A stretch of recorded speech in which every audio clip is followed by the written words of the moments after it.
नमस्ते ट्रेडर्स, स्वागत है स्मार्ट मनी ट्रेडिंग कॉन्सेप्ट के एक और एपिसोड में। मार्केट स्ट्रक्चर एनालिसिस में एक वैलिड पुलबैक की पहचान करना हर ट्रेडर के लिए सबसे चुनौतीपूर्ण और महत्वपूर्ण कदमों में से एक है। वैलिड पुलबैक को पहचानने की कला सीखने से आप वास्तविक ऑर्डर ब्लॉक्स और इंड्यूसमेंट जोन की पहचान कर सकते हैं, जिससे आप संभावित ट्रैप्स से बच सकते हैं। आज के इस एपिसोड में हम मार्केट में मिलने वाले अलग अलग प्रकार के पुलबैक, ट्रेडिंग स्ट्रैटेजीज और प्राइस एक्शन पर गहराई से चर्चा करेंगे। लेकिन इतना ही नहीं, हम उन मुख्य मानदंडों और नियमों को भी विस्तार से समझेंगे जो किसी पुलबैक को हाई प्रोबेबिलिटी ट्रेड में बदल देते हैं। तो ट्रेडर्स, अगर यह विषय आपको दिलचस्प लगता है तो कृपया इस वीडियो को थम्स अप दें अपने समर्थन के लिए, और अगर आप हमारे चैनल पर नए हैं तो सब्सक्राइब करना न भूलें। वेलकम बैक ट्रेडर्स, चलिए शुरुआत करते हैं। मार्केट स्ट्रक्चर को समझने का पहला कदम है वैलिड पुलबैक की पहचान करना। अगर आप पुलबैक को सही से पहचान नहीं पाएंगे तो आप आगे आने वाले ट्रेंड कंटिन्यूएशन, स्ट्रक्चर ब्रेक या रिवर्सल पैटर्न्स को नहीं समझ पाएंगे। तो सवाल है, पुलबैक आखिर होता क्या है? सीधे शब्दों में, पुलबैक प्राइस का एक छोटा सा अस्थायी उल्टा मूव है जो मेन ट्रेंड के खिलाफ होता है। यह तब होता है जब बायर्स और सेलर्स मार्केट में ताकत दिखाने की कोशिश करते हैं। इस दौरान प्राइस तेजी से ऊपर या नीचे जाता है और बीच में कुछ जगहों पर लिक्विडिटी या पैसा या ऑर्डर फंसी हुई रह जाती है। ये लिक्विडिटी बाद में मार्केट द्वारा भर दी जाती है। इसलिए प्राइस थोड़ी देर के लिए मेन ट्रेंड के खिलाफ रुकता है या उल्टा चलता है ताकि उस लिक्विडिटी को फिल किया जा सके। इसके बाद मार्केट अपने असली ट्रेंड की दिशा में आगे बढ़ता है। प्राइस मूवमेंट तीन मुख्य सब मूवमेंट्स से मिलकर बनता है: इंपल्स, करेक्टिव और कंटिन्यूएशन। उदाहरण के लिए, अगर हम किसी करेक्टिव मूव को एक वैलिड पुलबैक माने तो हमें एक कॉन्फॉर्म ब्रेक ऑफ स्ट्रक्चर दिखाई देता है। इसके साथ ही हम नीचे एक ऑर्डर ब्लॉक भी पहचान सकते हैं जो BOS से जुड़ा होता है। इस स्थिति में हम इंतजार करते हैं कि प्राइस हमारे पहचाने गए ऑर्डर ब्लॉक तक आए और फिर ऊपर की दिशा में रिवर्स करे।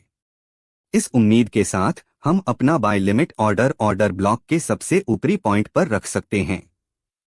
लेकिन सोचिए, अगर हमारा पहचाना हुआ पुलबैक असल में इनवैलिड निकले और हमने उसे गलती से वैलिड पुलबैक समझ लिया क्योंकि वह ज्यादा इंपल्सिव था। ऐसी स्थिति में हमारा ऑर्डर ब्लॉक अपनी वैलिडिटी खो देता है और प्राइस के हमारे स्टॉप लॉस को हिट करने की संभावना बहुत बढ़ जाती है। अब आइए समझते हैं कि एक वैलिड पुलबैक को कैसे पहचानें और इसके लिए हमें किन क्राइटेरिया और नियमों पर ध्यान देना चाहिए। कृपया इस वीडियो को अंत तक ध्यान से देखें, क्योंकि वीडियो के दूसरे हिस्से में हम अलग अलग प्रकार के पुलबैक्स, प्राइस एक्शंस और उनसे जुड़े ट्रेडिंग स्ट्रैटेजीज पर चर्चा करेंगे जो आपको मार्केट में देखने को मिल सकते हैं।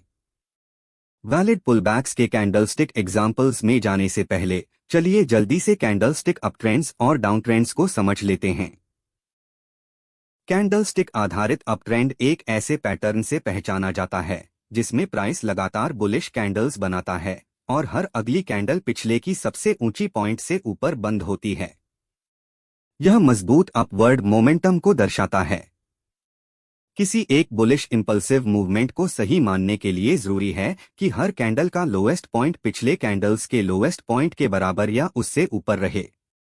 यह शर्त बताती है कि मार्केट में बेयरिश मोमेंटम सीमित है और ओवरऑल ट्रेंड बुलिश बना हुआ है। यही कॉन्सेप्ट बेयरिश सिनारियो में भी लागू होता है। कैंडलस्टिक आधारित डाउन ट्रेंड तब बनता है जब प्राइस लगातार बेयरिश कैंडल्स बनाता है और हर अगली कैंडल पिछले की लोएस्ट पॉइंट से नीचे जाती है। यह मजबूत डाउनवर्ड मोमेंटम को दर्शाता है। किसी एक बेयरिश इंपल्सिव मूवमेंट में जरूरी है कि हर कैंडल का हाईएस्ट पॉइंट पिछले कैंडल्स के हाईएस्ट पॉइंट के बराबर या उससे नीचे रहे। अब देखते हैं कि मार्केट में वैलिड पुलबैक कैसे पहचाना जाए। बुलिश सिनारियो में एक वैलिड पुलबैक तब होता है जब कोई कैंडल पिछले कैंडल के लोएस्ट पॉइंट को तोड़ देती है या उसकी लिक्विडिटी को स्वीप कर लेती है। उदाहरण के लिए दिए गए चार्ट में आखिरी रेड कैंडल ने पिछले ग्रीन कैंडल के लोएस्ट पॉइंट को तोड़ दिया है, जो एक वैलिड पुलबैक को दर्शाता है। ध्यान रहे कि अगर प्राइस आखिरी ग्रीन कैंडल के लोएस्ट पॉइंट को तोड़ने में असफल रहता है तो उस पुलबैक को वैलिड नहीं माना जा सकता। साथ ही कैंडल का रंग पुलबैक पहचानने में कोई भूमिका नहीं निभाता। इसी तरह बेयरिश सिनारियो में वैलिड पुलबैक तब होता है जब कोई कैंडल पिछले कैंडल्स के हाईएस्ट पॉइंट से ऊपर निकल जाए और इस दौरान लिक्विडिटी को स्वीप कर ले। पुलबैक्स को और अच्छे से समझने के लिए अब हम कुछ और एग्जाम्पल्स देखेंगे। मान लीजिए एक सीरीज में लगातार 3 बुलिश कैंडल्स बनी हैं। इसके बाद प्राइस थोड़ी देर के लिए रुकता है और 3 बेयरिश कैंडल्स बनती हैं, फिर प्राइस दोबारा ऊपर की ओर बढ़ता है। जैसा कि हमने पहले कहा था, बुलिश सिनारियो में वैलिड पुलबैक तभी माना जाएगा जब प्राइस उस आखिरी बुलिश कैंडल के लोएस्ट पॉइंट को तोड़े जो बेयरिश कैंडल्स से पहले बनी थी। लेकिन यहां ऐसा नहीं हुआ क्योंकि किसी भी बेयरिश कैंडल ने पिछले बुलिश कैंडल का लो नहीं तोड़ा और न ही लिक्विडिटी को स्वीप किया। इसलिए इस पूरे पैटर्न को हम एक सिंगल बुलिश इंपल्सिव मूव मानेंगे। दूसरे उदाहरण में लगातार बुलिश कैंडल्स बनने के बाद एक छोटी सी पॉज आती है और केवल एक बेयरिश कैंडल बनती है। चूंकि इस बेयरिश कैंडल ने भी किसी पिछले कैंडल का लो नहीं तोड़ा, इसलिए इसे भी वैलिड पुलबैक नहीं कहा जा सकता। लेकिन अगर ऐसी स्थिति बने कि बेयरिश कैंडल पिछले बुलिश कैंडल के बराबर हाई बनाए और उसके बाद अगली कैंडल उस बेयरिश कैंडल के लो को तोड़ दे और लिक्विडिटी को स्वीप कर ले, तो इसे वैलिड पुलबैक माना जाएगा। इस तरह हमें एक बुलिश इंपल्सिव वेव, फिर एक करेक्शन और उसके बाद एक और बुलिश कॉन्टिन्यूएशन वेव मिलता है। यही कॉन्सेप्ट बेयरिश मार्केट पर भी लागू होता है। ध्यान देने वाली बात यह है कि ये नियम अलग अलग टाइम फ्रेम्स और किसी भी प्राइस एक्शन आधारित चार्ट पर लागू किए जा सकते हैं। जैसा कि आप देख सकते हैं, प्राइस इस समय एक मजबूत डाउन ट्रेंड में है। अब संभावित पुलबैक्स को पहचानते हैं। चार्ट का विश्लेषण करने पर हमें लगातार बेयरिश कैंडल्स दिखाई देती हैं, जिनके बाद एक छोटी सी पॉज आती है और बुलिश कैंडल्स बनती हैं। अगर हम उस आखिरी बेयरिश कैंडल के हाई और लो से लाइन खींचें जो पॉज से ठीक पहले बनी थी, तो यह साफ दिखता है कि उसके बाद बनी किसी भी कैंडल ने उस बेयरिश कैंडल का हाई नहीं तोड़ा। इसलिए इसे वैलिड पुलबैक नहीं माना जाएगा, बल्कि इसे हमें एक इंपल्स मूव समझना चाहिए। किसी वैलिड पुलबैक की पुष्टि करने के लिए प्राइस को पॉज से पहले बनी आखिरी कैंडल का लो तोड़ना चाहिए या उसकी लिक्विडिटी स्वीप करनी चाहिए। आगे के उदाहरण में हम देखते हैं कि प्राइस ने इस कैंडल का हाई तोड़ा और फिर अपनी मुख्य दिशा में आगे बढ़ा। यहां हमें एक वैलिड पुलबैक मिलता है। इसी तरह एक और पुलबैक तब बनता है जब प्राइस पॉज से पहले बने आखिरी कैंडल के हाई को तोड़ देता है।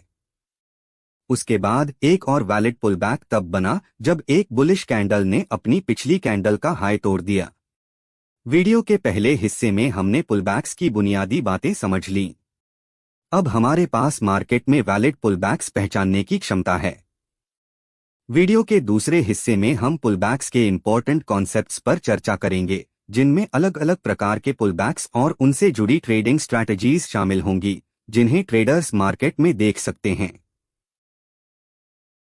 पुलबैक्स को 3 अलग अलग मॉडल्स में बांटा जा सकता है: एग्रेसिव, करेक्टिव और स्वीपिंग। अब आइए हर पुलबैक के प्रकार को विस्तार से समझते हैं और देखते हैं कि इन्हें अपने ट्रेडिंग प्लान को और बेहतर और सिस्टमैटिक बनाने के लिए कैसे इस्तेमाल किया जा सकता है। पहला प्रकार है एग्रेसिव पुलबैक।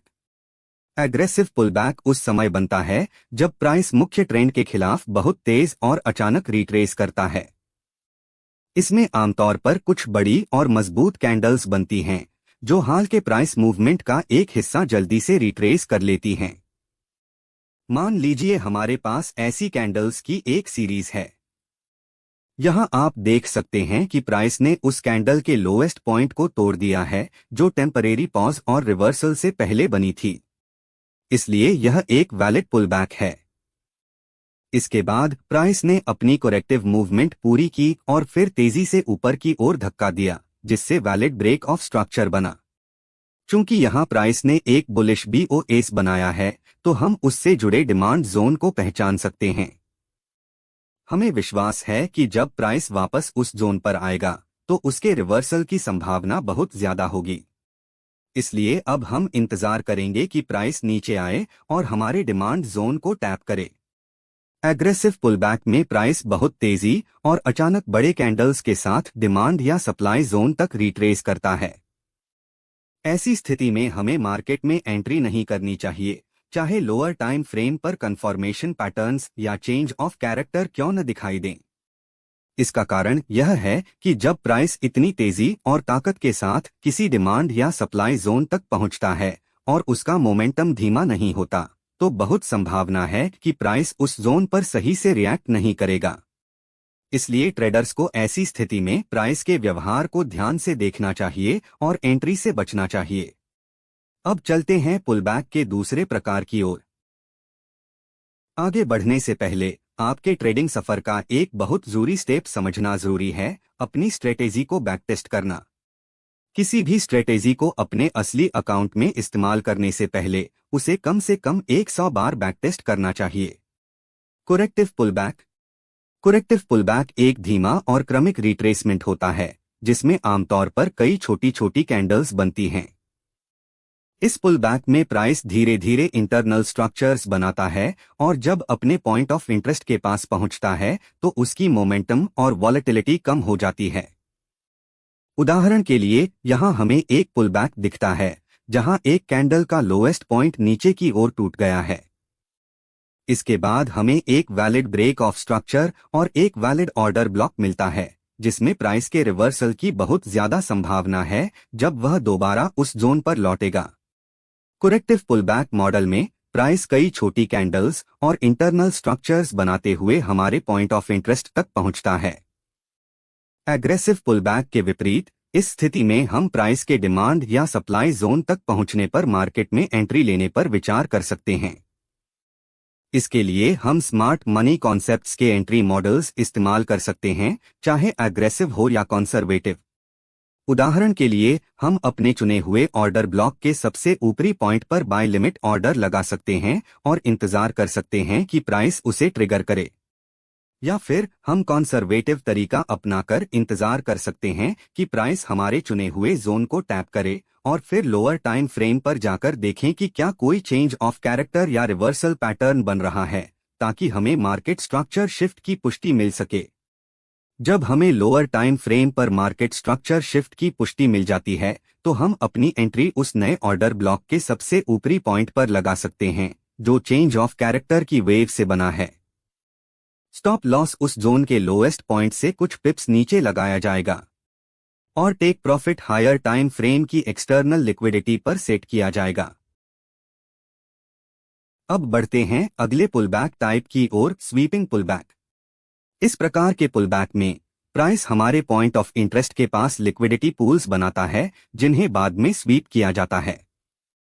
यह लिक्विडिटी जोन अक्सर इक्वल हाइस, इक्वल लोज या ट्रेंड लाइन लिक्विडिटी के रूप में दिखाई देते हैं।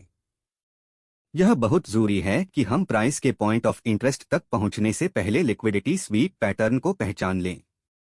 यह पैटर्न हमारे चुने हुए सप्लाई या डिमांड जोन की मजबूती को कन्फर्म करता है। लिक्विडिटी स्वीप्स को हम एक कन्फर्मेशन फैक्टर की तरह इस्तेमाल करते हैं। सिंपल आइडिया यह है, मार्केट को अपनी मोमेंटम के लिए लिक्विडिटी की जरूरत होती है।